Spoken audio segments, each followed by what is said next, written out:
So hello guys, welcome to our channel और welcome back to our channel. तो ये video में हम लोग पढ़ेंगे एल्डोल कंजंटेशन। अब हम लोगों ने पिछली वाली वीडियो में Markovnikov of rule, LT Markovnikov of rule, सेटजेफ rule, वो सारे हम लोगों ने कवर कर लिए। तो आप वो जाके हमारी प्लेलिस्ट से देख सकते हैं। इस वीडियो में हम लोग बात करेंगे एल्डोल कंडेंसेशन के बारे में। ये रिएक्शन भी एंटी मार्कोनी और मार्कोनी रूल की तरफ बहुत ही इजी है और बहुत ही स्कोरिंग है। अगर आपको इसकी ट्रिक समझ में आ गई तो ये आपको आराम से पेपर में कम से कम आपको 5 मार्क्स तो ये दिला के रहेगी, क्योंकि ये जो रिएक्शन होती है वो कम से कम वो लॉन्ग में तो आती ही है और कभी कभी शॉर्ट में भी आ जाती है, लेकिन मेजरली होता है वो लॉन्ग में आती है। तो अगर आपने ये रिएक्शन अच्छे से समझ ली तो ये आपके लिए काफ़ी स्कोरिंग होगा। तो बिना किसी टाइम वेस्ट के शुरू करते हैं एल्डोल कंडेंसेशन। तो एल्डोल कंडेंसेशन आपको 2 वर्ड से मिलने के बनाए, एल्डोल और डॉल। तो ये आपको इसे समझने से पहले आपको अल्फ़ा कार्बन और अल्फ़ा हाइड्रोजन क्या होता है वो समझना पड़ेगा। तो दोस्तों मैंने बहुत ही सिंपल एक एल्डिहाइड लिया है, एसिटल्डिहाइड। तो देखिए यहाँ पे C है, यहाँ पे O बॉन्ड जुड़ा हुआ और ये आपका हाइड्रोजन जुड़ा हुआ है, और यहाँ आपका ये CH2 है जिसमें ये वो हाइड्रोजन जुड़ा हुआ है। तो आप देख सकते हैं कि सारे जो कार्बन है उनकी वैलेंसी फुलफिल है। बहुत ही सिंपल प्रोडक्ट है, एसिटल्डिहाइड है, ये आप लोग देख सकते हैं, है ना। तो अब देखिए ये एक एल्डिहाइड है। अब देखिए जो कार्बन जो है ये जिससे O जुड़ा है, जिससे डबल बॉन्ड O जुड़ा है, उसे हम लोग कहते हैं कार्बोनिल कार्बन। उसे हम लोग कहते हैं क्या? Carbonyl carbon. अब जिस कार्बोनिल कार्बन से जो कार्बन जुड़ा है, कार्बोनिल कार्बन से जो कार्बन जुड़ा है उसे कहते हैं हम लोग अल्फ़ा कार्बन। कार्बोनिल से जो जुड़ा है उसे कहते हैं अल्फ़ा कार्बन। और उस अल्फ़ा कार्बन में जोते भी H है, यहाँ से मेरे पास यहाँ पे 3 H है, कभी कभी 2 भी होते हैं लेकिन मैक्सिमम 3 होते हैं। तो ये जो जितने भी ये H है उन सबको कहेंगे हम लोग अल्फ़ा हाइड्रोजन। तो आपको सिंपल है कि जो जिस कार्बन से O जुड़ा है वो है आपका कार्बोनिल। जिस कार्बन से अब जो कार्बोनिल कार्बन जुड़ा हुआ है, जो मतलब कि इस कार्बोनिल से जो भी कार्बन जुड़ा हुआ है उसे हम लोग कहेंगे अल्फ़ा कार्बन। और उस अल्फ़ा वो कार्बन के साथ जितने भी H जुड़े हैं, जितने भी हाइड्रोजन जुड़े हैं, उन्हें कहेंगे हम लोग अल्फ़ा हाइड्रोजन। तो ये है आपका दोस्तों अल्फ़ा हाइड्रोजन और अल्फ़ा कार्बन। तो हम लोग को बात करनी है सिर्फ, हम लोग जब एल्डोल कंडेंसेशन में करेंगे तो हम लोग को बस इन्हीं 2 चीज़ों से मतलब रहेगा। हम लोग इन्हीं 2 चीज़ों पे वर्क करेंगे। तो आप आगे बढ़ते हैं कि क्या है। तो एल्डोल आपको मैंने बताया था 2 वर्ड से बना है, एक है ALD और एक है OL। तो ALD का मतलब होता है एल्डिहाइड। जो ये COH है ये है इसका एल्डिहाइड, और ये OL होता है अल्कोहल। तो ये अल्कोहल जिसको हम लोग जिसका वो होता है फॉर्मूला OH। तो एल्डिहाइड कंडेंसेशन कैसी रिएक्शन है? ये एक एल्डोल कंडेंसेशन एक ऐसी रिएक्शन है जिसमें आपको जो प्रोडक्ट मिलेगा, उसमें क्या होगा, आपका एल्डिहाइड भी प्रेजेंट होगा और उसमें अल्कोहल भी प्रेजेंट होगा। आपने ज़्यादातर कंपाउंड देखे होंगे जिसमें शायद ये उसमें या तो अल्कोहल प्रेजेंट है या एल्डिहाइड प्रेजेंट है, लेकिन जो एल्डोल कंडेंसेशन रिएक्शन है इसकी खास बात यह है कि इसमें एल्डिहाइड भी प्रेजेंट रहेगा और अल्कोहल भी प्रेजेंट रहेगा। अब आपको इसकी सीखनी है ट्रिक कि किस तरह से हम लोग तुरंत चुटकी बजा के इस एल्डोल कंडेंसेशन को लेके पढ़ सकते हैं। तो सबसे पहले मैं आपको ट्रिक बताऊँगा, उसके बाद मैं आपको मैकेनिज़्म बताऊँगा। तो आपको ट्रिक बहुत ध्यान से देखनी है। तो दोस्तों रिएक्शन को एक्सप्लेन करने के लिए मैंने बहुत ही सिंपल कंपाउंड लिया है, बहुत ही बेसिक कंपाउंड लिया है, एसिटल्डिहाइड। तो ये दोनों ही आपके एसिटल्डिहाइड है। अब आपको होगा क्या, जब हम लोग रिएक्शन कराएंगे, दोनों ही एसिटल्डिहाइड है, तो आपको करना क्या है, ये भी एल्डिहाइड है, देख सकते हैं यहाँ पे COH, और ये भी एल्डिहाइड है। तो मैंने बताया क्या था कि हमारा जो प्रोडक्ट बनेगा उसमें एल्डिहाइड भी प्रेजेंट होगा और अल्कोहल भी प्रेजेंट होगा। तो कैसे देखें, ये जो कार्बन है ये कार्बोनिल कार्बन के देखें यहाँ पे CH2, ये 2 H इधर है और एक H इधर है, ये भी CH3, मीन्स इसमें 3 हाइड्रोजन जुड़े हुए हैं, यहाँ पे भी 3 हाइड्रोजन जुड़े हुए हैं। अब वो आपको करना क्या है, ये वाला जो हाइड्रोजन जो मान लें कि ये अल्फ़ा कार्बन है, ये वाला अल्फ़ा कार्बन है ना, तो इस अल्फ़ा कार्बन के अल्फ़ा हाइड्रोजन को आपको लाना है और ये वाला जो कार्बोनिल ग्रुप O है इसके साथ आपको इसमें अटैच कर देना है।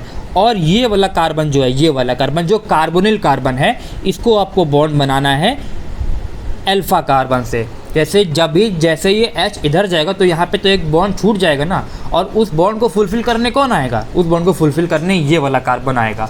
तो आप देख सकते हैं कि जो हमारा ये कार्बोनिल कार्बन है ये इसका अल्फ़ा कार्बन है, इसका जो H है मैंने इसको यहाँ भेज दिया O के पास, और क्योंकि अब यहाँ पे से H चला गया तो एक बॉन्ड तो रह गया ना, उस बॉन्ड को फुलफ़िल करने ये आया है अपना कार्बोनिल कार्बन, और ये इस अल्फ़ा हाइड्रोजन के साथ जोड़ दिया है। तो रिएक्शन बहुत ही सिंपल है, CH3 जो हम लोग तो वो कॉपी कर ही लेंगे, C। अब देखिए यहाँ पे मैंने इसको OH दे दिया है, तो यहाँ पे एक ही बॉन्ड रहेगा ना, तो O H, तो ये आपका OH हो गया, ठीक है। ये नीचे आपका H जुड़ा हुआ था तो मैंने इसको नीचे लिख दिया, कोई फ़र्क नहीं पड़ता, इधर लिखे चाहे नीचे लिखे, बात वही है। मैंने क्या कहा था, यहाँ पे अल्फ़ा जो अल्फ़ा हाइड्रोजन जो अल्फ़ा कार्बन है उसको जो जोड़ दे, तो ये मैंने आपको यहाँ पे जोड़ दिया, अल्फ़ा जो था वो जोड़ दिया, CH2 जैसा CH2 था और COO। बहुत ही सिंपल है दोस्तों, अगर आपको समझ में आए तो आप थोड़ा सा रिवाइंड करके पॉज करके देखिएगा कि ये रिएक्शन बहुत ही सिंपल है। बस आपको इसमें जो हाइड्रोजन है वो इसमें जोड़ देना है और ये जो कार्बोनिल कार्बन है इसको आपको अल्फ़ा कार्बन के साथ जोड़ देना है। वही मैंने किया है। पहले तो ये CH3 था, फिर C, यहाँ पे तो O आया तो यहाँ पे मैंने OH लिख दिया, ये H था ही वो मैंने नीचे लिख दिया। ये वाला कार्बन जिसको मुझे यहाँ पे अटैच करना था तो मैंने इसको सिंपल बॉन्ड से मैंने इसको अटैच कर दिया, और H2 था इधर तो H2 भी लिख दिया, और ये COH था वो तो ऐसे ही का ऐसे ही था, वो तो इसमें कुछ चेंज करना नहीं था। तो अब ध्यान से देखिए तो आपके यहाँ पे दो फंक्शनल ग्रुप है, एक ये फंक्शनल ग्रुप और ये फंक्शनल ग्रुप। ध्यान से आप बता सकते हैं कि ये है आपका एल्डिहाइड और ये है आपका एल्कोहल, इसीलिए कहते हैं एल्डोल, मीन्स इसमें एल्डिहाइड भी है और इसमें एल्कोहल भी है। बहुत ही सिंपल रिएक्शन है दोस्तों, अगर आप इसको ध्यान से देखेंगे, अगर आप खुद प्रैक्टिस करेंगे तो आप इस पर मास्टर कर लेंगे।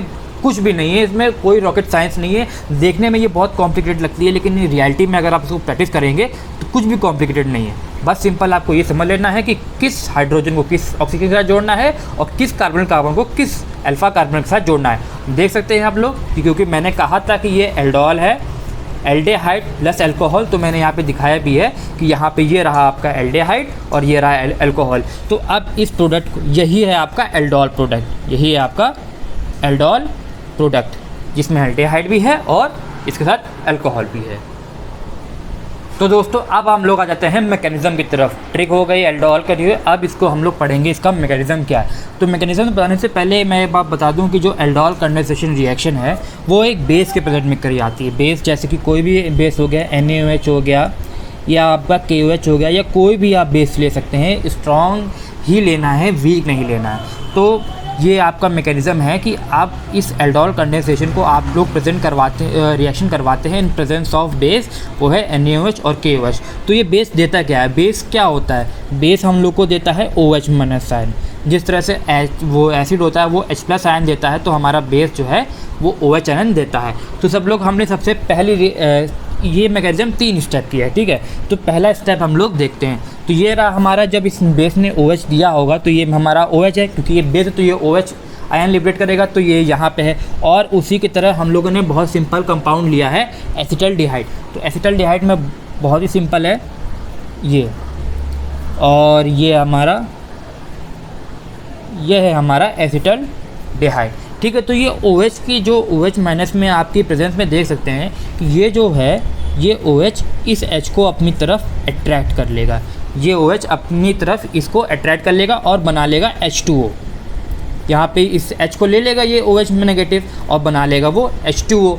अब देखिए यहाँ पे बचेगा क्या, यहाँ पे CH2 था ना, एक H तो ये ले गया CH2, यहाँ पे CaOH। तो आप ध्यान से देखिए, जब ये यहाँ के जो बॉन्ड है, जिस तरह से ये 2 इलेक्ट्रॉन होंगे, एक इलेक्ट्रॉन H का और एक इलेक्ट्रॉन कार्बन का, तो यहाँ पे आपका होमोलिटिक फिजन होता है और ये दोनों ही जो इलेक्ट्रॉन है ये कार्बन के पास चले जाते हैं और ये इसमें कोई भी इलेक्ट्रॉन नहीं होता, ये H+ के रूप में निकल जाता है। तो इसलिए हमारा यहाँ पे एक नेगेटिव चार्ज आ जाता है। यहाँ से ध्यान से देखिए, जब इसका मैंने H ले लिया, जब इसने H2O बना लिया, तो आपकी कार्बन की जो कार्बन है उसकी एक वैलेंसी तो रह गई ना, उसी वैलेंसी की वजह से मैंने यहाँ पे माइनस लिखा हुआ है और ये आपका एल्डिहाइड ग्रुप है। तो आपको पहली रिएक्शन हो, पहला स्टेप हो गया कि ये आपका इंटरमीडिएट प्रोडक्ट बन गया जिसमें जो कार्बन है उसके ऊपर नेगेटिव चार्ज है। अब सेकेंड प्रोसेस क्या होता है, सेकेंड स्टेप क्या होगा कि यही जो एल्डिहाइड था, ये अब जो एल्डिहाइड आप देख सकते हैं ये, और इसके साथ ये रिएक्ट करेगा CH2, ये नेगेटिव COOH। तो अब क्या होगा, देखिए ऑक्सीजन जो है वो अच्छा इलेक्ट्रोनेगेटिव एटम है। इलेक्ट्रोनेगेटिव एटम का मतलब होता है कि tendency of a atom to pull the electron pair towards itself. तो ये जो ऑक्सीजन है ये काफ़ी अच्छा इलेक्ट्रोनेगेटिव एटम है। तो ये जितना भी जो जितने भी इलेक्ट्रॉन्स हैं, यहाँ पे इलेक्ट्रॉन्स ही तो हैं बॉन्ड में, तो ये सारे बॉन्ड्स अपनी तरफ थोड़ा सा अपनी तरफ खींच लेता है। तो इसके वजह से इस पर बहुत से छोटा सा डेल्टा माइनस चार्ज आ जाता है, और कार्बन के पास जैसे क्योंकि इलेक्ट्रॉन गए हैं तो इसके ऊपर डेल्टा पॉजिटिव चार्ज आता है। डेल्टा नेगेटिव मीन्स मैंने बहुत ही minimum charge, means delta negative mean बहुत कम, जीरो नहीं है लेकिन बहुत कम, और डेल्टा पॉजिटिव मतलब कि बहुत, ये भी बहुत कम है। तो इसमें थोड़ा सा डेल्टा नेगेटिव ऑक्सीजन पे आता है और डेल्टा पॉजिटिव कार्बन पे हो जाता है। अब आप ये देखिए कि ये जो माइनस है, ये वाला, ये जो हमारा माइनस चार्ज है वो इस डेल्टा पॉजिटिव को अट्रैक्ट करेगा, क्योंकि भाई लाइक चार्जेस तो अट्रैक्ट ईच अदर। तो ये माइनस जो है ये इस डेल्टा की तरफ अट्रैक्ट होके इसके साथ बना लेगा बॉन्ड। तो ये रहा हमारा CH3, ये था हमारा कार्बन, इसने इसके साथ बॉन्ड बना लिया। तो मैं यहाँ नीचे लिख देता हूँ इसके H2COH। ये देखिए मैंने बस सिंपल ये वाला कंपाउंड लिया और इस नेगेटिव के साथ मैंने पेयर करा दिया, और यहाँ पे आपका बन गया CH2। ठीक है, तो यहाँ पे आपका जुड़ गया। अब यहाँ पे देखिए, यहाँ पे तो H था ही, यहाँ तो H था ही। ये जो अब आपका, क्योंकि कार्बन के 4 ही तो बॉन्ड्स हो सकते हैं, 5 तो हो नहीं सकते, तो कार्बन को इस अपने साथ एक इस ऑक्सीजन का बॉन्ड तोड़ना पड़ता है, और इस वजह से अब जो नेगेटिव चार्ज है वो ऑक्सीजन पर आ जाता है। आप देख सकते हैं जैसे मैंने यहाँ पे इसको इसमें ऐड किया, तो यहाँ पे ये जब ऐड हुआ तो ऑक्सीजन का एक बॉन्ड तो टूटेगा ना, क्योंकि कार्बन तो खाली 4 ही बॉन्ड बना सकता है, ऑक्सीजन का तो एक बॉन्ड टूटना पड़ेगा। तो मैंने तोड़ दिया है, और यहाँ पे इस बार अब क्या आ गया है, नेगेटिव चार्ज आ गया है ऑक्सीजन पर। पहले नेगेटिव चार्ज कार्बन पे था, अब जो हमारा नेगेटिव चार्ज आ गया है वो आ गया है ऑक्सीजन पर। अब हमारा थर्ड स्टेप होता है। यहाँ पे थर्ड स्टेप में क्या होता है, जब हमने यहाँ पे वाटर बनाया था, वाटर को भूलना नहीं है दोस्तों, तो जो हमने वाटर बनाया तो वाटर होता क्या है, OH, H, यही तो होता है ना वाटर। तो ये वाटर आपको पता होगा कि ये डिसोसिएट हो जाता है OH plus O minus ion में। वाटर जो है वो अपना डिसोसिएट होता है H प्लस और OH माइनस आयन में। अब यहाँ देखिए, यहाँ पे आपका नेगेटिव और यहाँ पे आपका पॉजिटिव, ये तुरंत इसको अट्रैक्ट कर लेगा और बना लेगा CH3, C, यहाँ पे O, इसके साथ मैंने इसको अट्रैक्ट करवा दिया तो OH, ये रहा आपका H, और ये नीचे तो हमारा कंपाउंड था ही। तो दोस्तों ये है उसकी सिंपल मैकेनिज़्म। ये आपका प्रोडक्ट बन गया एल्डोल प्रोडक्ट। ये है आपकी सिंपल रिएक्शन। आप ध्यान से देखिए दोस्तों, यहाँ पे आपका एल्डिहाइड भी है, यहाँ पे आपका अल्कोहल भी है, इसीलिए हम लोग इसको बोलते हैं एल्डोल कंडेंसेशन। एक बार फिर से बताता हूँ दोस्तों, यहाँ पे जो मैकेनिज़्म हुई थी, ये जो बेस के प्रेजेंस में होती है तो ये OH देता है। OH क्या करेगा, ये वाला जो इसका ये जो हमारा एसिटल्डिहाइड है, जो भी एल्डिहाइड हो, इसका जो अल्फ़ा हाइड्रोजन है उसको अपनी तरफ अट्रैक्ट कर लेगा। ध्यान रखिए दोस्तों, मैंने बोला है अल्फ़ा हाइड्रोजन, अल्फ़ा हाइड्रोजन को देना है, बीटा हाइड्रोजन को नहीं देना है। तो ये अपना अल्फ़ा हाइड्रोजन अपनी तरफ अट्रैक्ट कर लेता है और बना लेता है H2O। ठीक है, H2O बना के हम लोगों ने इसको साइड में रख दिया। अब यहाँ पे होता क्या है, क्योंकि ये H का बॉन्ड टूटा है इधर, तो यहाँ पे कार्बन पे नेगेटिव चार्ज आ जाता है। नेगेटिव चार्ज आने की वजह से ये आपका एक आयन बन जाता है। सेकेंड स्टेप में आते हैं, तो ये नेगेटिव चार्ज होता है। अब आप देखें जो एसिटल्डिहाइड है, जो भी एल्डिहाइड है, वो जो कार्बन और ऑक्सीजन के बीच में बॉन्ड है, तो इन बॉन्ड में ऑक्सीजन जो है वो ज़्यादा इलेक्ट्रोनेगेटिव है, तो इस वजह से जो ऑक्सीजन पे है ये पार्शियल नेगेटिव चार्ज आ जाता है और कार्बन पे पार्शियल पॉजिटिव चार्ज आ जाता है। अब ये रहा आपका माइनस चार्ज और ये रहा आपका plus charge. Like opposite charges attract each other, तो ये आपके अट्रैक्ट कर लेते हैं और ये नीचे बना देते हैं, ये अट्रैक्ट कर लेगा। अब आएगा थर्ड स्टेप में, जब यहाँ पे अट्रैक्ट कर लेगा तो ये हमने यहाँ पे रिएक्शन इसकी करवा देंगे, और क्योंकि ये अट्रैक्ट कर लेगा तो ऑक्सीजन का एक बॉन्ड, ये वाला बॉन्ड टूटेगा और ऑक्सीजन पे आ जाएगा नेगेटिव चार्ज। ठीक है, तो आपका ये थर्ड स्टेप में ये आपका प्रोडक्ट बन गया। अब मैंने बताया था कि यहाँ पे वाटर बनता है, तो वाटर किस चीज़ में डिसोसिएट होता है, H प्लस आयन और OH माइनस आयन में।